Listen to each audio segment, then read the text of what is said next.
공시 하나 확인해보죠. 지금 SK하이닉스가 현금 현물 배당을 위한 주주명부 기준일을 9월 30일로 결정했다라는 내용의 공시가 나왔습니다. 투자자분들이 주목할 포인트 전해주시죠. 금요일 날 이제 장 마감 이후에 이제 좀 전에 말씀한 이제 공시가 나왔습니다. 그러니까 3분기에 이제 배당을 하겠다라는 취지로 보여집니다. 그러면 지금 현재 SK하이닉스의 지금 상황을 보면 특별히 현금 플로우, 캐시 플로우 관점에서 보면은 기억하시겠지만은 SK하이닉스가 연초에 자금 사정이 안 좋아서 그 대규모의 이제 회사채를 발행했었습니다. 그러다 이제 시장에 또 충격을 준 거는 이제 2조 규모의 이비 전환사채를 발행을 했습니다. 두 가지만 합쳐도 한 3조 한 2천억쯤 되는 이제 물량을 갖다가 조달했습니다. 이유는 무엇이냐면은 반도체 가격이 너무 내려가가지고 SK하이닉스가 도저히 버틸 수가 없어가지고 이제 이렇게 그 긴급 수요를 했었습니다. 그런데 여기에다가 내년 4월에 사채가 마감이 닥쳐온 사채 5,500억이고 내년 5월에도 2천억 원의 마감이 또 오기 때문에 이거를 갖다가 또 조달을 해야 됩니다. 이 상황에서 그럼 SK하이닉스가 2분기, 3분기에 과연 흑자로 돌아서냐? 돌아서지 못합니다. 그런데 불구하고 왜 SK하이닉스 주가가 왜 올랐느냐? 우리가 주지하다시피 HBM3에 있어서 삼성전자가 오판을 했기 때문입니다. 삼성전자가 밀설에는 19년도에 HBM 사업부를 없앴다는 얘기도 있고, 뭐 제가 또 따르게 듣기로는 이제 작년 12월에 없앴다는 얘기도 있는데, 어쨌건 HBM3가 이렇게 호조를 띨지 모르고 흥행을 성공할지 모르고 삼성전자가 이제 19년이든 작년 12월이든지 HBM 사업부를 없애면서 반사이익으로 이제 SK하이닉스가 HBM3에 대해서 엔비디아에 공급을 하면서 상대적으로 주가가 올랐던 것입니다. 그런데 현금 플로우 입장에서 되게 안 좋습니다. 이런 가운데서 과연 2분기 연속 적자를 배당을 강행하느냐. 이미 올 2분기에 SK하이닉스가 주당 300원 합치면 2,064억 원 정도의 배당을 했습니다. 아까 말씀드린 대로 계속 현금은 안 좋은 가운데서 배당을 갖다가 강행한 것입니다. 그러면 SK하이닉스의 또 다른 이제 투자 지표를 보면은 작년 1분기에 SK하이닉스가 작년입니다.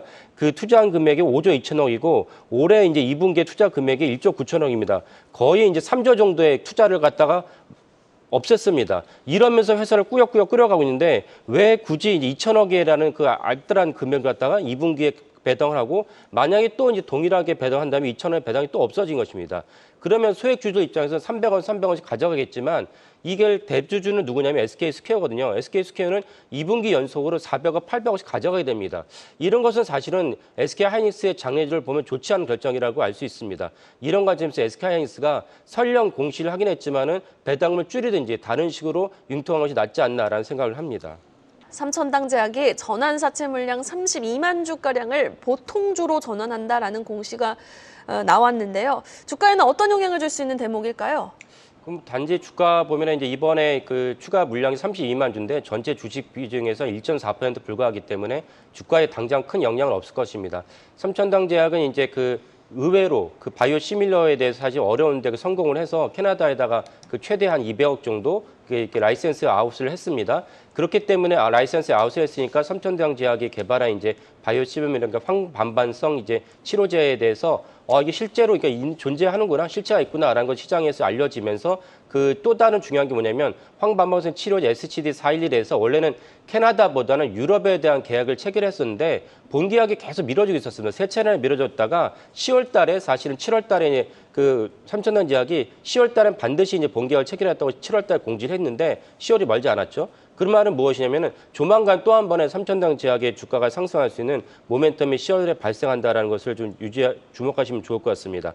황반반성 치료제라는 건 우리 망막 중심부에 황반부라는 게 있는데 특별히 이제 서구에서 50대 이상에 대해서 거기서 좀 변형이 생기면서 질환이 생깁니다. 그래서 이 심한 경우는 시력 상실이 되고 유럽이나 이렇게 서구에서는 시력 상실의 주요 원인 중에 하나이기 때문에 이 치료제 개발이 되게 중요합니다. 이거를 삼천당 제약이 바이오시밀러 개발했던 것이기 때문에 삼천당 제약의 매출에서는 되게 중요한 모멘텀이고 아까 말씀드린 캐나다에 이미 라이센스 아웃 했기 때문에 유럽의 본계약도 그렇게 의심할 필요는 없지 않을까. 그러면 10월 달에 중요한 또 모멘텀이 되게 하고 있다. 이렇게 보시면 좋을 것 같습니다. 네.